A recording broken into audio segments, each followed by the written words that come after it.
Dito sa Papa Dudut Stories, ikaw ay hindi nag-iisa.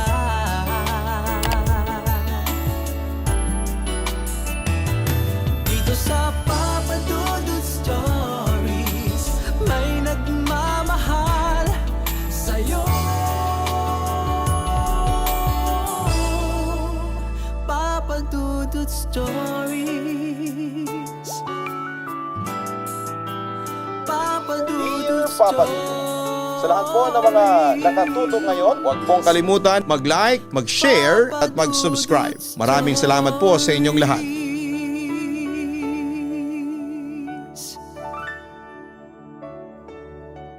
Isang magandang gabi sa iyo at sa mga loyal listeners mo. Silent listener and subscriber mo ako since 2021. At aaminin ko na nakahiligan ko nang makinig sa inyong YouTube channel kapag nagpapalipas ako ng oras. Siya nga pala dahil sa mga istoryang tinatampok mo ay na-inspired akong mag-share din ang aking kwento. Papadudot ako po si Josh, 29 years old at nakatira ako sa bahay ng kakambal ko na si Josea. Magkapareho kami ng mukha ni Josea pero magkaiba ang ugali. Ako kasi bad boy type, siya naman ay good boy type. May asawa na ang kakambal ko, si Karina. Napakaswerte ng kakambal ko kay Karina dahil bukod sa mabait at napaka-sexy pa nito. Kaya hindi ko maiwasan na pagnasaan ito. Lalo na sa tuwing makikita ko itong lumalabas sa banyo nang nakatawe lamang. Papadudot, hindi ko talaga maiwasan na pasadahan ng tingin ang katawan niya. Hoy tol, ang lalim ata ng iniisip mo, ano ba yan? Untag sa akin ni Josea kaya napatingin ako sa kanya. Wala tol, tipid na sagot ko habang nakangisi at pabirong binatukan siya. Saka ako umakyat ng kwarto ko at nilakang pinto. Pag-akyat ko ay umupo muna ako sa aking kama at napapikit habang pinagpapantasyahan ko si Karina. Papadudot, alam kong asawa siya ng kakambal ko. Pero kasi hindi ko naman mapigilan ang sarili ko. Besides, sa akin naman talaga dapat si Karina. Kung hindi lang ako sinunod ni Josea. Papadudot, tandang-tanda ko pa noong araw na nililigawan ko si Karina. Ang buong akala ko ay may aasahan ako kasi ramdam na ramdam ko talaga noon na may gusto sa akin si Karina. Pero noong araw na sasagutin na sana ako ni Karina, isang pagtatraidor ang aking nadiskubre. Nahuli ko sa akto si Josea at Karina na naglalampungan sa sala ng bahay ng dalaga. Nanlumo ako pero alam kong wala akong karapatang magalit noon kay Karina dahil wala pa namang kaming relasyon. Pero suklam na suklam ako noon kay Josea dahil alam naman niyang nililigawan ko si Karina. Tapos tinalupan niya rin ako, papadudot. Ayun nga ang ending, sina Josea at Karina ang nagpakasal. Habang ako ay nasira noon ng buhay. Na-depress ako noon na uwi sa paggamit ng ipinagbabawal na gamot. Nang malaman yun ni Josea, pinarehab niya ako. After many months nang matapos ang rehab ko ay kinupkup muna ako pansamantala ng aking kakambal dahil gusto niyang masigurado na makakabangon akong muli at magiging maayos na ang buhay ko. At yun nga ang kwento kung bakit ako nakatira sa bahay ng aking kakambal. Samantala muling bumalik sa realidad ang aking isipan nang marinig kong may umakyat at pumasok sa kabilang kwarto. Nakaramdam ako ng excitement, papadudot. Sumilip ako noon sa butas sa dingding na nakakonekta sa silid ng kakambal ko. Ako mismo gumawa noon ng butas sa pader na gawa sa plywood. Ginawa ko yon para sa isang kadahilan ng makita ko ang alindog ng aking hipag. Habang sumisilip ako ay naaninag ko si Karina na nakatawe lang. Bagong ligo. Pagkatapos ay hinubad na niya kagad ng towel na nakapalibot sa katawan niya kaya kitang kita ko ang kahubadan niya. Napalunok ako at pinagpapawisan ang noo ko. Naramdaman ko rin noon ang pagdaloy ng dugo sa aking sandata. Kaya mga sumunod na nangyari ay muli kong pinagpantasyahan ang asawa ng aking kakambal. Titig na titig lamang ako sa katawan ni Karina na noon ay humiga sa kama. Bigla na lamang bumukas ang pinto at naaninag kong si Josea pala. Pagkatapos noon, Papa Dudut, ay nagtalik na ang mag-asawa. Ngunit wala silang kaalam-alam noon na pinapanood ko sila sa butas ng pader. At ng mga sandaling yon ay naglalagablab ang aking buong pagkalalaki.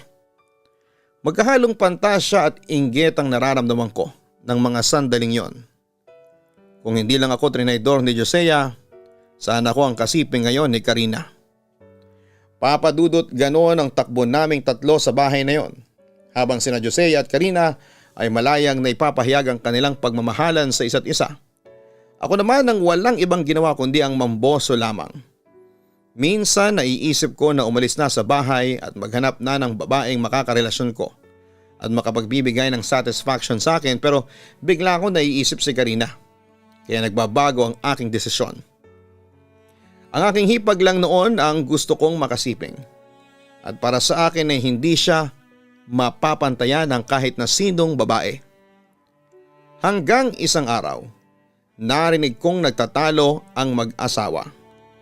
Kung hindi ako nagkakamali noon, madadagdagan daw ang pag-overtime ni Josea sa trabaho at hindi pabor doon si Karina. Pero walang magawa ang huli dahil yon ang direktiba ng management kay Josea at kailangan niya itong sundin para hindi siya mawala ng trabaho. That time, Papa Dudut, ay napangiti ako. Nakakita kasi ako ng opportunity para mas lalong mapalapit kay Karina. Kinamagahan bago ako pumasok sa trabaho ay nakita kong muling nagtalo sina Josea at Karina. Pagkatapos noon ay umalis na ang aking kambal. Nakita kong lungkot sa mukha ni Karina. Gustuhin ko man siya na i-comfort pero hinayaan ko na lamang muna siya dahil na-realize ko na hindi yun ang tamang oras para gawin yon. Nagbihis na lamang ako noon at pagkatapos ay pumasok ako sa trabaho habang si Karina ay naiwan lamang sa bahay dahil work from home lang naman siya. Samantala pag uwi ko ng bahay galing ng trabaho ay naabutan ko si Karina na mag-isang naglalasing sa sala. Nakaramdam ako ng pag-aalala sa aking hipag kaya sinubukan kong if-comfort siya. Nag-message sa akin si Josea, doon na raw siya matutulog doon sa opisina. Ano yun? Akala niya sa akin ay tanga. Sa tingin mo, Joshua, trabaho lang ba talagang dahilan? O baka naman meron na siyang inuuwi ang iba? Naiiyak na wika ni Karina sa akin. Hindi naman siguro magagawa ni Josea yon sa'yo. Mahal na mahal ka nun eh. Pangaalo ko naman sa aking hipag. Yun lang naman ang naisip kong dahilan kaya panay ang overtime niya kuno doon sa opisina. Hindi naman talaga siya nagsasabi sa akin ng totoo. Dagdag pa ni Karina. Huwag kang mag-isip ng ganyan sa kapatid ko. Akala ko ba mahal mo siya? Kung mahal mo talaga siya, hindi mo siya pag-iisipan ng masama. Sagot ko naman. Mahal ko siya, Josh. Pero si Josea ba mahal ba niya ako? Aniya. Pagkatapos ay hindi na niya napigilang umiyak. Agad ko naman siyang niyakap at hinayaan kong matuluan ng luha ang aking suot na polo. Tama na Karina, huwag ka nang maglasing. Halatang marami ka nang naiinom. Paalala ko sa kanya. Sa puntong yon ay tumahan si Karina at nagpunas ng kanyang luha. Pagkatapos ay kumalas siya sa aking pagkakayakap.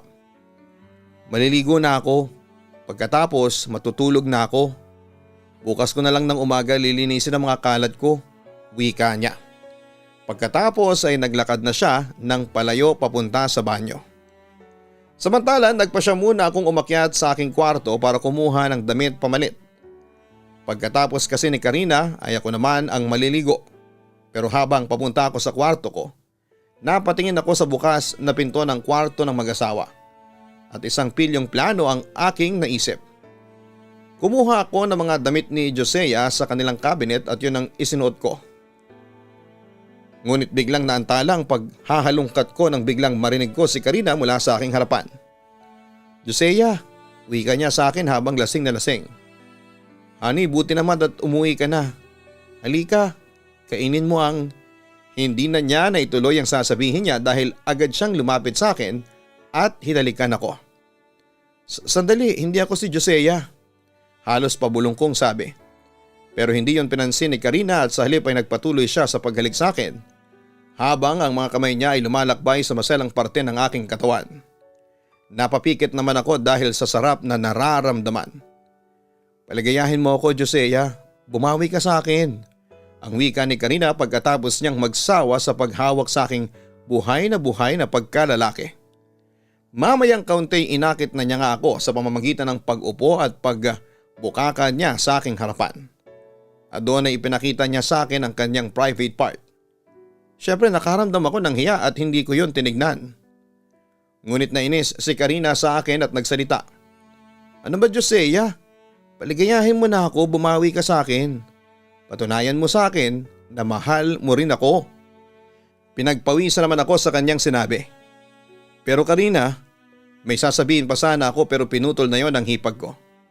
Katulad ng dati, lumuhod ka at gawin mo yung paborito kong gawin. May pagkapilyang wika ni Karina sa akin habang sinesenyasan niya na lumuhod ako at sambahin ang kanyang pagkababae. At yun nga ang ginawa ko, sobrang napaungol si Karina habang ginagawa ko ang aking business. Mamayang kaunti hinila niya ang kwelyo ko at naghudyat na hubarin ko na ang aking suot na damit. Sinunod ko naman siya at kitang-kita kong nasurpresa siya sa aking katawan. Nawala mga belly fats mo, Josea. Ang sarap halik-halikan ng katawan mo, aniya. Alam kong lasing siya pero hindi ko alam kung talaga bang wala siya sa sarili at pinagkamalan lamang niya ako bilang asawa niya. O maaaring alam niyang hindi ako si Josea at excuse lamang niya na lasing siya para masabi lang na nagtaksil siya gawa ng espiritu ng alak o serbesa. Ani, ang sarap ng ginagawa mo, sige pa. Nai-excite na wika ni Karina habang panayang ungol sa ginagawa kong pagsamba sa kanyang pagkababae. Mamayang kaunti tumigil na ako para gawin ang isang bagay na hindi ko dapat gawin. Pero ginawa ko pa rin dahil ng mga oras na yon ay init na init ang aking katawan. Buhay na buhay ang dugo sa aking pagkalalaki. Hindi nagtagal ay ipinasok ko na ang hindi dapat ipasok. Lalong lumakas ang ungol ni Karina at hinila niya ang aking ulo palapit sa kanyang mukha. At pagkatapos noon ay nagpalitan ulit kami ng halik. Bilisan mo pa, honey, utos niya sa akin kasabay ng mga malalakas na ungol. Napapikit naman ako sa sarap na nararamdaman ko ng mga sandaling yon. At inisip ko na sana'y wala ng katapusan ng aming ginagawa. Kaya masasabi kong napakatanga ni Josea na baliwalain ang isang masarap na babaeng tulad ni Karina. Hindi nagtagal ay nakarating ako sa rurok at kasabay ng pagsirit ng sabihin nating liquid of life. Sa aking katawan ay ang pag-ungol ko ng malakas. Ganon din ang ginawa ni Karina na nasa rurok na rin. Papadudot buti na lamang at wala doon si Josea dahil sa lakas ng boses naming dalawa ng mga sandaling yon. Pero pagkatapos ng ligaya ay siya namang pag-uusig ng aking konsensya. Pero hindi ko yon pinahalata kay Karina. Sa puntong yon ay bumangon si Karina sa kama at natuloy na siya sa pagligo. Habang ako ay agad na pumunta sa aking kwarto at doon ay pinagpatuloy ang pag-iisip. Sa katotohanang nagtaksil ako sa aking kakambal. Kaya pinangako ko noon sa aking sarili na hindi na yon mauulit pa at hindi na ako magpapadala sa tukso ng aking hipag.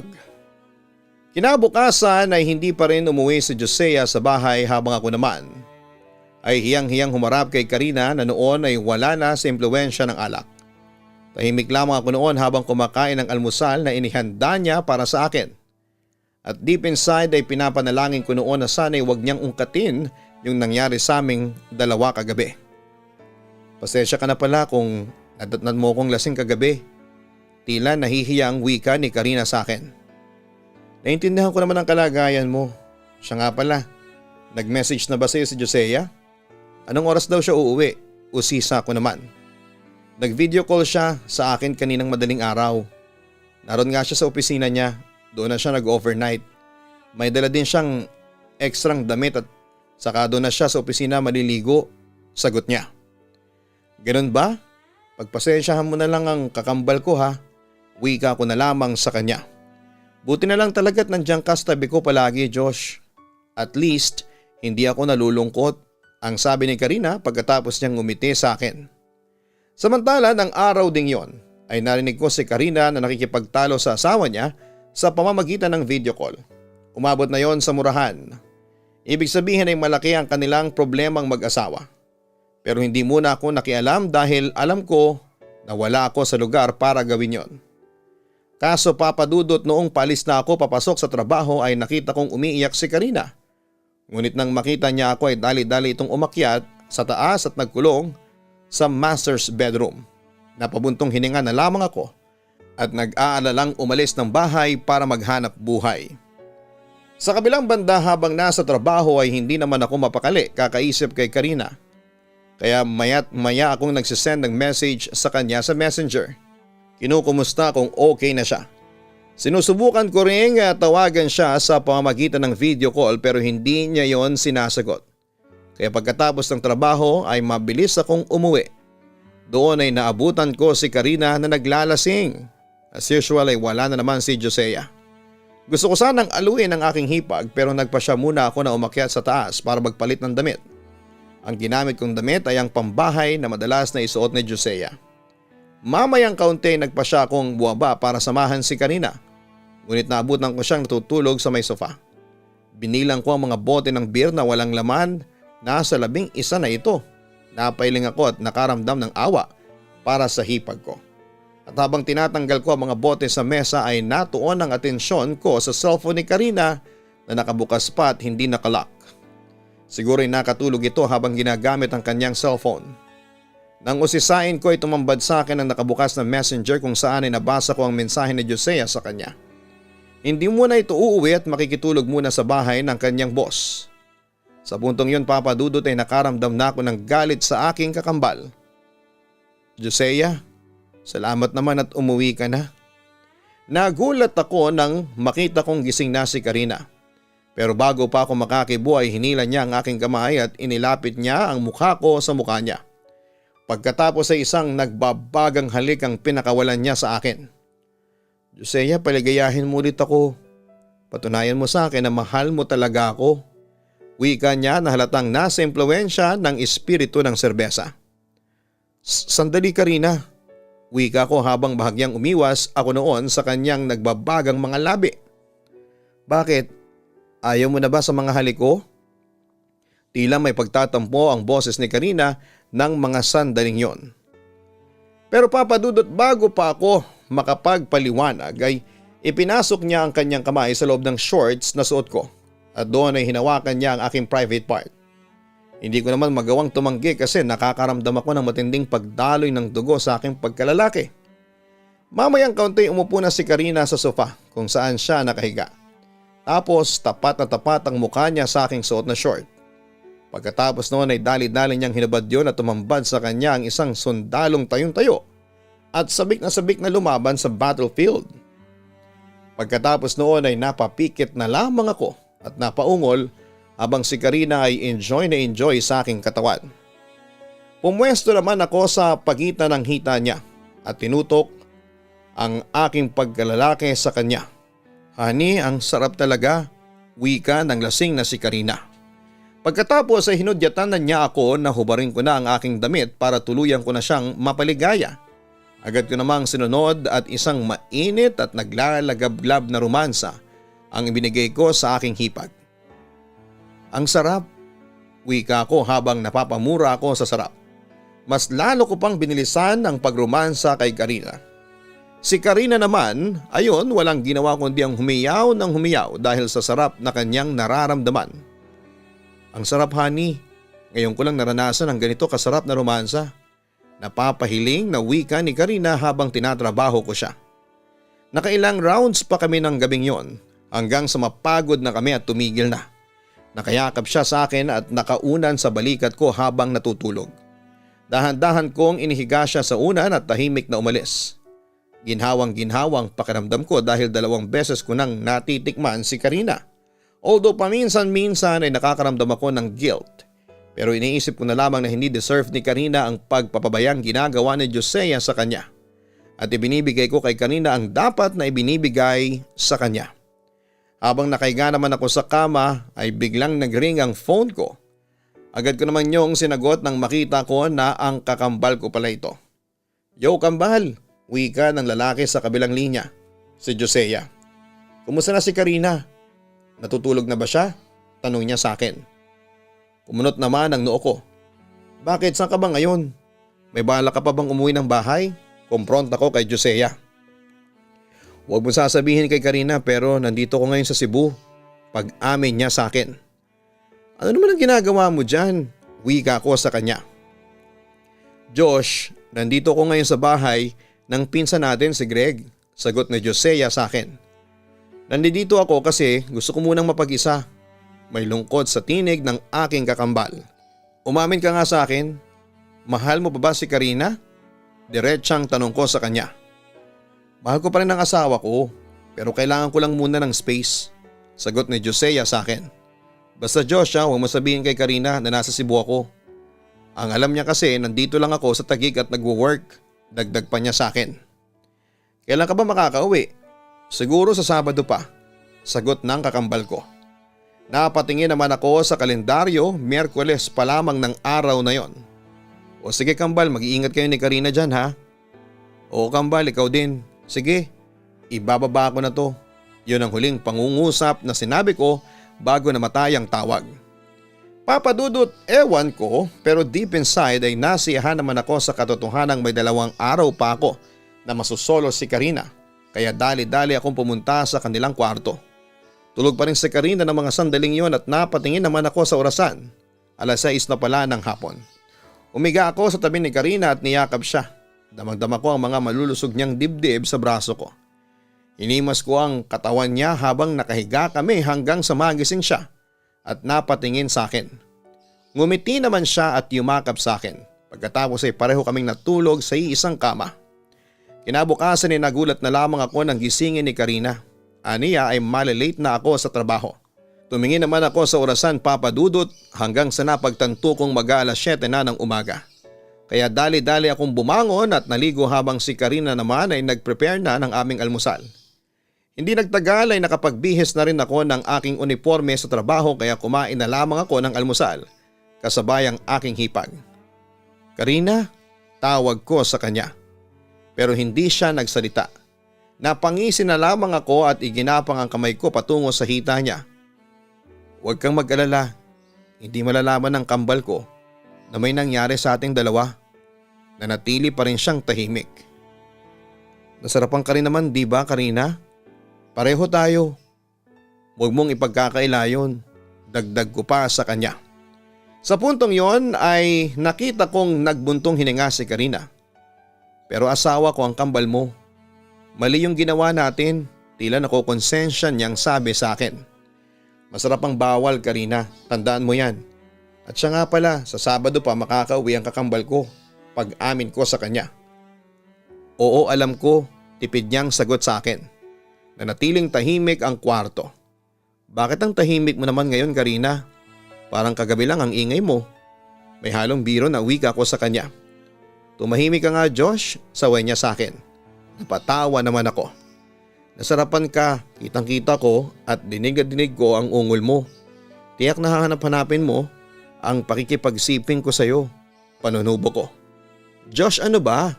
Ang wika ni Karina na para bang nakokonsensya na sa ginawa namin kagabi.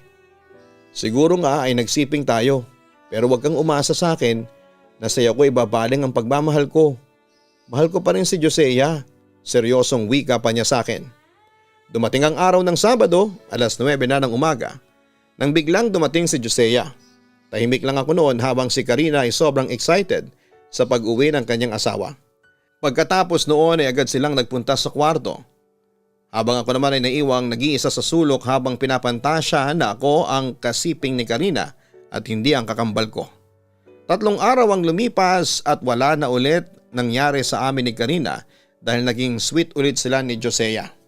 Samantala ay tinanong ako ni Josea kung gusto ko bang magtrabaho sa pinagtatrabahuhan niya. Pumayag naman agad ako nang marinig kong malaki ang sahod. Yun nga lang Papa Dudut ay sa Cebu ako maa-assign. Mapapalayo kay Karina. Pero sa huli pumayag na rin ako at yun nga nagpa siya akong dito na lamang manirahan. Mabuti na rin siguro na lumayo ako kay Karina kasi kung magtatagal pa ako sa poder nila ay baka makagawa pa ako ng kasalanan na maaaring ikasira ng relasyon nila.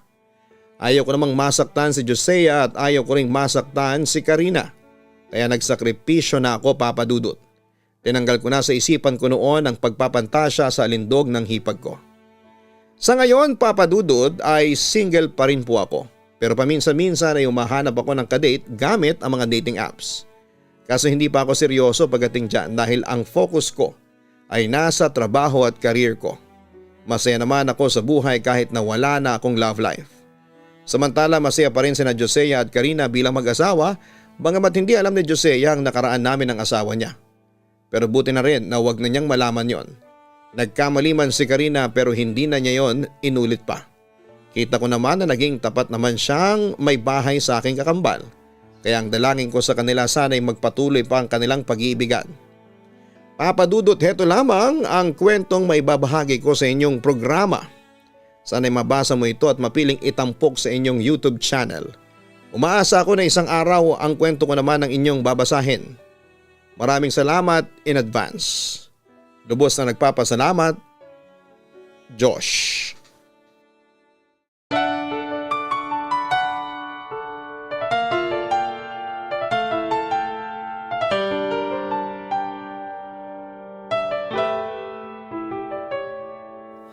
Ang buhay ay mahiwaga, laging may lungkot at saya. Sa Papa Dudut Stories, laging may karamay ka.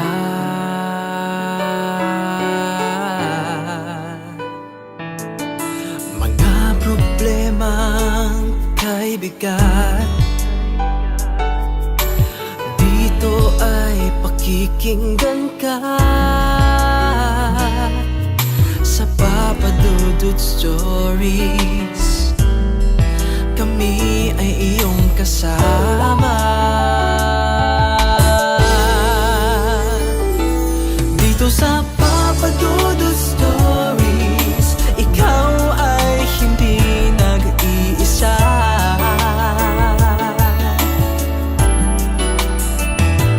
Dito sa Papa Dudut Stories, may nagmamahal sa'yo.